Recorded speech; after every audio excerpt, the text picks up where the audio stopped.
There's one thing about the San Francisco Giants that new general manager Pete Putila keeps mentioning when he's asked, what attracted you to this team? What about this roster makes it compelling to leave a good situation in Houston and come here to San Francisco to be the GM? We'll talk about what he said and why it matters next. You are Locked On Giants, your daily San Francisco Giants podcast. Part of the Locked On Podcast Network, your team every day.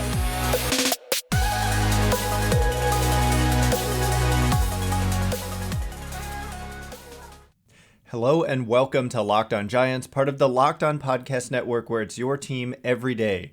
My name is Ben Kaspick, and on this show we provide daily episodes Monday through Friday talking about the San Francisco Giants in a way that's data-driven and rational, but also simple, passionate, and accessible to all. I'm a former contributor for the baseball statistics and analysis websites Beyond the Box Score and Rotographs. I've been podcasting about the Giants since 2015, and I'm a lifelong fan. Thank you for making Locked On Giants your first listen every day. We're free and available wherever you get podcasts. And coming up on today's show, I was just inspired by hearing Pete Putila again give the same answer. I've heard him on the radio at least a couple times, and now there was this interview with Alex Pavlovich of NBC Sports Bay Area that came out, I think, yesterday. And Putila, he's continuously asked, what about the Giants made this an attractive fit for you? Because let's be real, leaving a great situation in Houston. Yes, he's the assistant GM there. He was the assistant GM there. And here, it's a promotion. But Pete Putila has interviewed for other roles. And in fact, I don't know if the head role for the Pirates, I don't know if it's GM or president of baseball operations. I know that he interviewed for that. And I was a little bit surprised that he wasn't hired and instead they went with Ben Cherington. But honestly, this is just my wild speculation, but I kind of guess that it's probably true.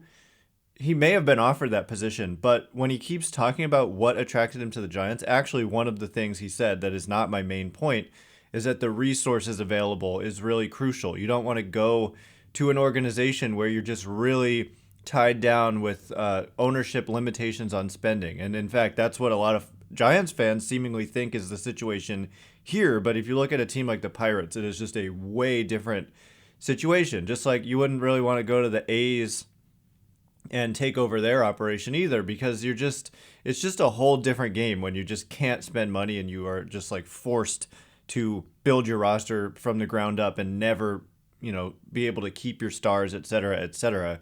So he's mentioned that every time as well. The resources, he said they're something like second to none or unparalleled.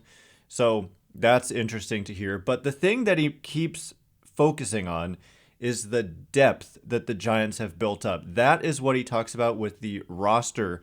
What's attractive specifically about the state of this roster? Now, on the one hand, he's not going to just rip them if he thinks the roster stinks because he's the GM. He's not going to say that. But at the same time, you're leaving a good situation. He interviewed for this position before. He wanted it then. He wanted it now. And he has said, it's a really tough decision. You want to be really sure that you're going into a favorable situation for you. And he felt like it was. And so I think that means we should really listen to him because he's an outsider who's obviously very knowledgeable about, the modern game and evaluating players and evaluating franchises and the state of a team from top to bottom all the way down to the lower levels of the minor leagues. And so I think when Pete Putila says that the depth that Farhan Zaidi has built up is what makes this roster attractive, even though it's missing that top end talent, we should listen. And the reason is, and he has said this, that you can have some stars at the top, but if you don't have that depth, it adds up and it doesn't necessarily lead to winning. And we're going to look at the Los Angeles Angels of Anaheim as a prime example of that. We keep talking about them. They have Shohei Ohtani and Mike Trout on their roster, and they stink year in and year out. That is like a giant red flag to just prove the point that you don't necessarily win just by having some those may be the two best players in baseball on one team and they stink. Whereas the Giants finished with a better record than the Angels, again, 81-81. The Angels lost, I think, 89 games. And the Giants don't have any of the star talent, at least on the position player side. And so Putila's point is that when you have all that depth, and we'll get into some specific names about what I mean by depth here. It's just a large quantity of players who are contributing something. They're not giving you nothing or even negative value. They're contributing a little bit, and it adds up. Like the fact that the Giants went 81-81 with this roster that people were so down on all year long, basically, is actually kind of amazing. And to me, I kind of share Putila's point of view that what it means is basically if you add a couple of top talents to a roster that is so deep in a way, then that just leads to success kind of immediately. And so he basically is saying he thinks they're really close to being really good again. And he points to 2021 and says, look at what happened when they had some players performing at peak levels. They had Posey, Crawford, and Belt specifically, who just had really good seasons, and the rest of it was depth, and they won 107 games. And so this year they didn't have that. Posey obviously retired. Crawford and Belt combined for like way less production than they put together in 2021.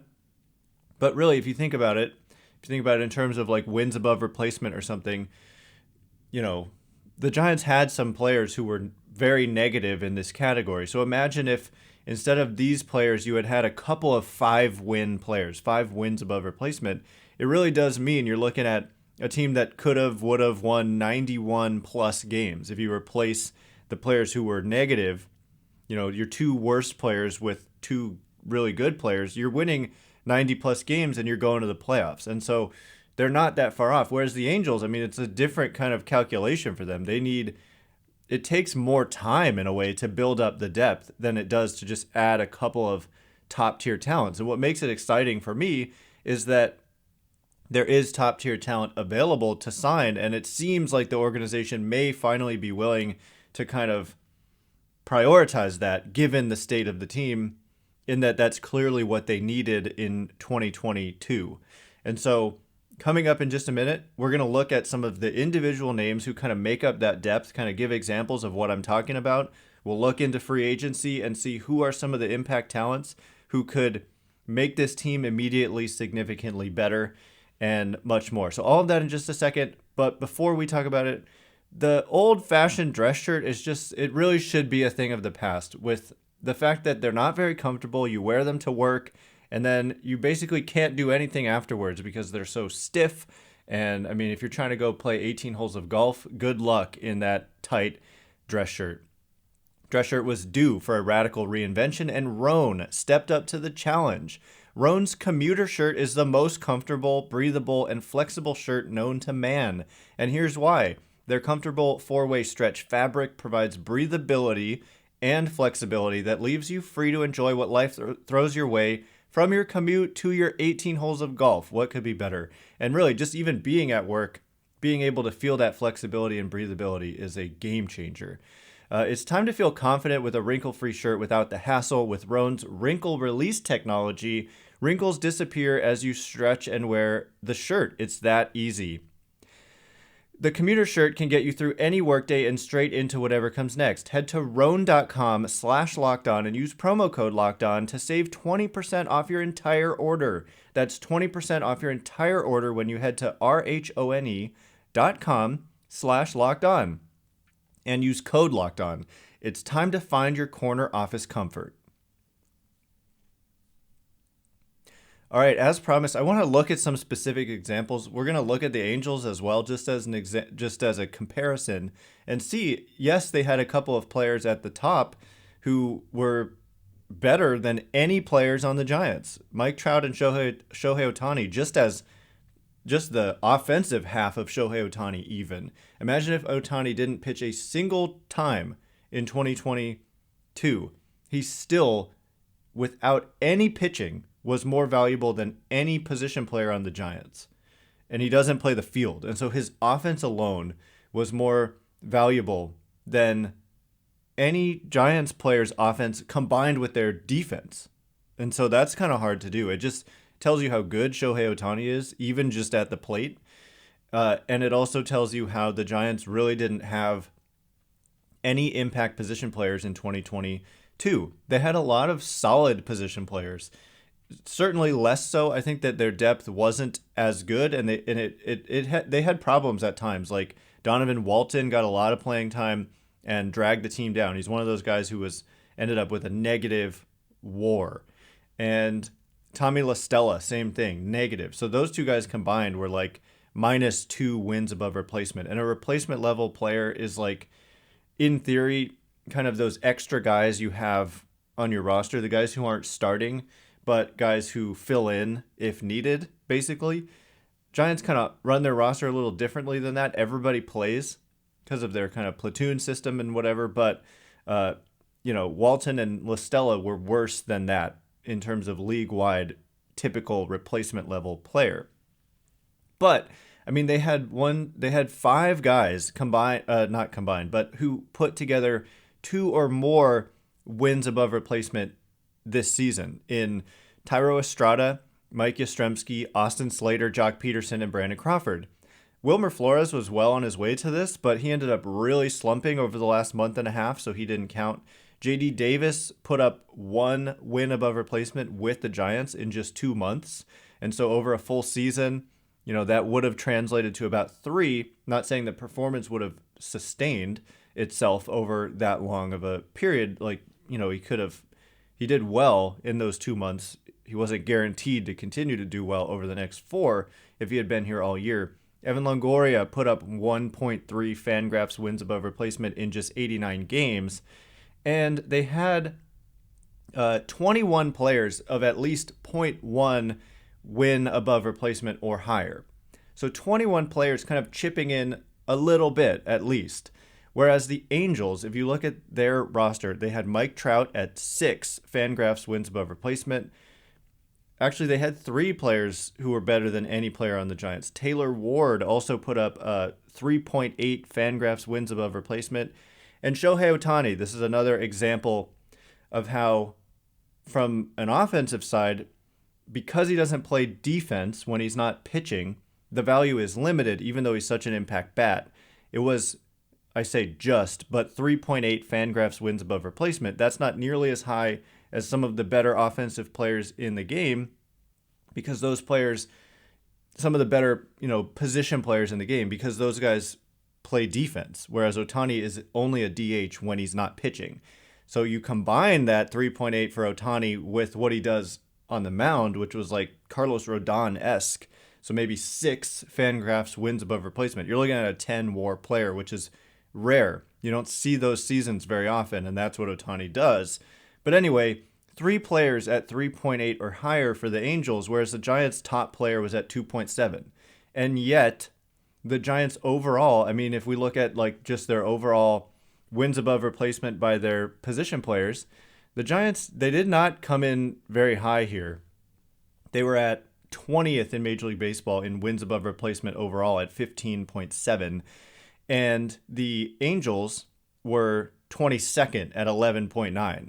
So again, it's pretty wild, right? That they have 3 players, including Mike Trout and Shohei Ohtani. This is not counting the pitching numbers when I'm talking about these numbers specifically. And yet they combined for like 4 fewer Fangraphs wins above replacement than the Giants. And it's because of all those secondary guys. And also the Angels had a bunch of guys who are negative, right? The Angels, I'm counting, they've got -0.8, -0.8, -0.6, -0.6, -0.6, -0.6. And it just adds up and it keeps going. I mean, I would be talking too long about it if I kept running through these numbers. There are a lot of players who end up negative for the Angels.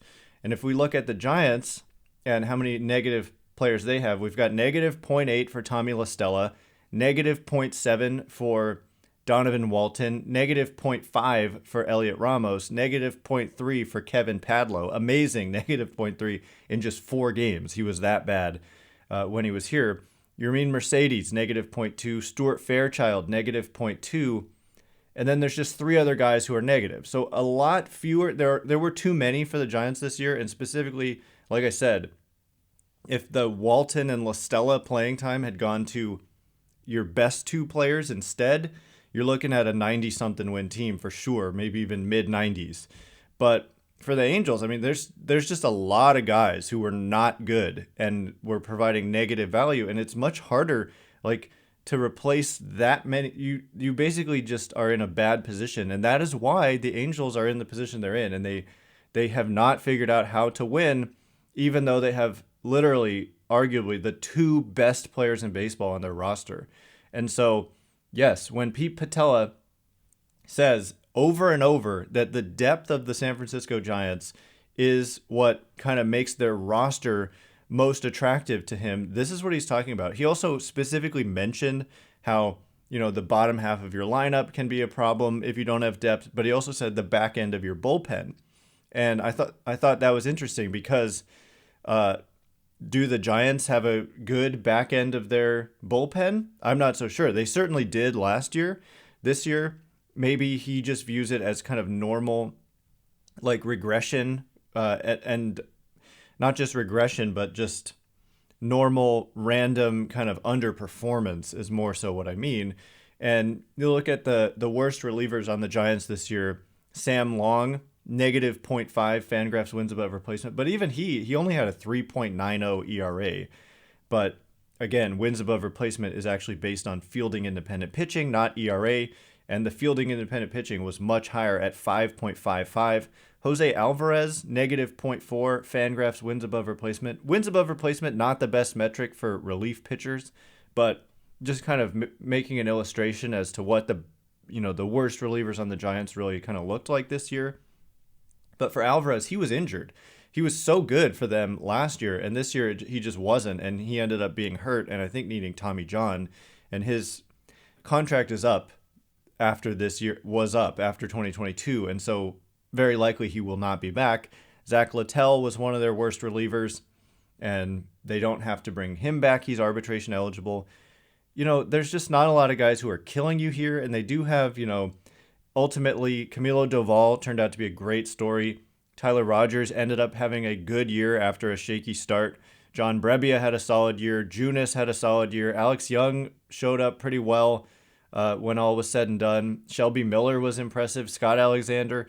So they did have kind of a depth of arms who ended up being decent. The bullpen was a problem. There's no doubt about it. But the turnover that they had in the month of September brought, for me, a lot of hope for next year. I think they need to do more in the offseason to address it. But if they can re-sign Shelby Miller, Alex Young will be in the mix again. Scott Alexander is arbitration eligible and he can be back. So they need work in that area, but Pete Putila did mention that if the back half of your lineup or the back end of your bullpen, and by back end, I think he means the worst of the ends of your bullpen aren't good, it really just adds up and can be a problem if you don't have that depth. So anyway, I just thought an outsider's perspective was really noteworthy here. Someone who was attracted enough to this opportunity to leave Houston to be the Giants general manager. So I'm excited about the future under Pete Putila. So coming up in just a minute, I want to revisit who are these guys, like the free agents who would provide that impact that the Giants so desperately need, and seemingly they are aware that this is what they need as well, and very well could end up with at least one of the guys we're going to mention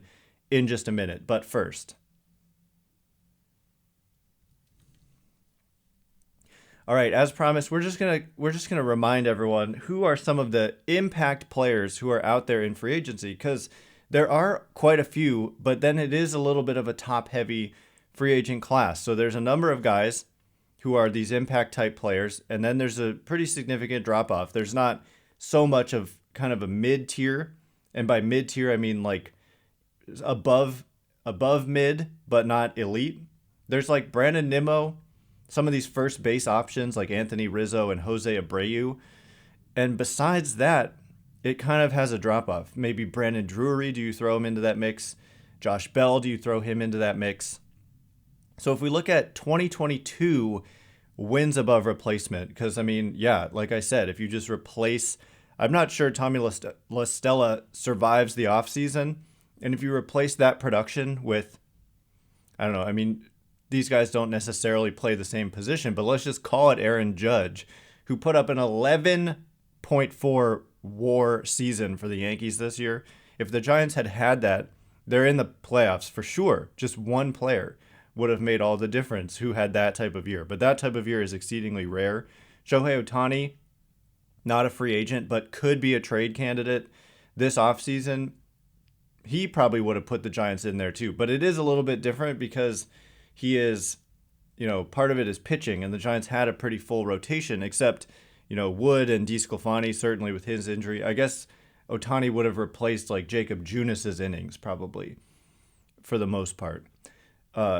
But the other fact is that Carlos Rodon had the best season of any player on the Giants in terms of wins added, essentially, and he is a free agent. So if you don't bring him back, then you're starting from a deficit from where you started or from where you ended 2022, and so that's a factor as well. They will need to replace that production and then improve versus just bringing in some of these offensive guys and not addressing the rotation and the potential hole left by Carlos Rodon. But other players out there in free agency, Trey Turner, who put up 6.3 Fangraphs wins above replacement this year. Dansby Swanson, who does it mostly with like defense and speed and a pretty good bat, but not an impact bat per se. 6.3 Fangraphs wins above replacement. One of my favorites, but there are some questions about like the quality of contact. He doesn't hit for a ton of power, but what he does is make a lot of contact and hit for a high average, and has been up and down defensively at times in his career, but was rated out quite well and rates out quite well as a base runner as well. Is Xander Bogaerts, who has an opt out, 3 years and $60 million. It's a sure thing that he's going to opt out because he can do better than that. But, there's this exclusive window where only the Red Sox can negotiate with him between now and until free agency opens 5 days after the World Series ends, which, of course, we're creeping closer to that. Brandon Nimmo kind of begins that mid-tier, and not mid-tier, but good, but not elite maybe. Put up 5.4 Fangraphs wins above replacement. And people might be kind of sleeping on this a little bit, but Carlos Correa actually came in 1 win below Brandon Nimmo this season. I don't just like to look at one season here. I'm typically averaging what are you doing over 3 years. And so I've looked at that as well. But just to give you an idea of some of the best free agents in terms of who performed the best in 2022, these are the guys. So Carlos Correa, what's attractive about Correa, I mean, here's the thing. I keep meaning to mention this and forgetting, but Pete Putila, GM or assistant GM of the Astros, and he's been in the Astros organization since 2011, and has a good, he's very familiar with someone like Carlos Correa, and also Justin Verlander, who's probably going to opt out of his 1 year left on his deal with Houston, and they're familiar with him too. Like one of the pictures I've seen of, when searching through images, for Pete Putila is a picture of him standing there having a conversation with Carlos Correa, and they're smiling. So clearly there's some kind of relationship there, and I don't know. They definitely could end up playing a role in whether the Giants pursue and or possibly land Carlos Correa and or Justin Verlander, is Putila's relationship with them from his time in Houston. But what's so attractive about Correa is that he's also the youngest free agent out there, at least among the elite kind of names. He just turned 28 years old, so he is quite young and certainly could be a fit for the Giants. And then there's Jose Abreu, had a good year. Wilson Contreras remains interesting to me, but they obviously have Joey Bart. They would probably have to trade Joey Bart if they ended up wanting Wilson Contreras. Not the craziest thing in the world, even though it sounds kind of crazy. And then besides that, we're starting to get into guys who were more slightly above average overall than guys who are true impact talents. So anyway, those are some of the names. I would say it's at least somewhat likely that the Giants end up with one of those guys. That's kind of my somewhat mild take, is that the Giants end up with one of those guys: Correa, Nimmo, Bogaerts, Swanson, Turner, Judge. We'll see. We'll ultimately see. Nolan Arenado also has an opt-out, and if he becomes available, he is another really interesting name, although he is going to be in his age 32 season, so you got to be aware and be wary of the ages of these players and how you expect them to age and how long the contract is going to be and what it's going to look like ultimately when it's all said and done. So anyway, that is all the time we have for today. Thanks again for making Locked On Giants your first listen today. Now make your second listen the Locked On Sports Today show. You can watch it on YouTube. You can check it out wherever you get your podcasts. It's basically a summary of the biggest stories in sports for that day. I was watching today's show, and it's about starting off with the Phillies and Padres series, talking to the host of Locked On Phillies about the disappointment of having a 4-0 lead in Game 2 with a chance to go up 2-0 on the road, and they end up blowing the game, and now it's 1-1, and the Padres have the momentum in that series. So it's a great show. Check it out, Locked On Sports Today. Wherever you get your podcast, make it your second listen today. Once again, my name is Ben Kaspick. Check me out on Twitter at Ben Kaspick, Kaspick. If you like this show, please consider rating it or leaving a review. Thank you so much to everyone who's done so already. Really, really appreciate it. I can't wait to be with you again tomorrow. Thanks again for listening. You are now Locked On Giants.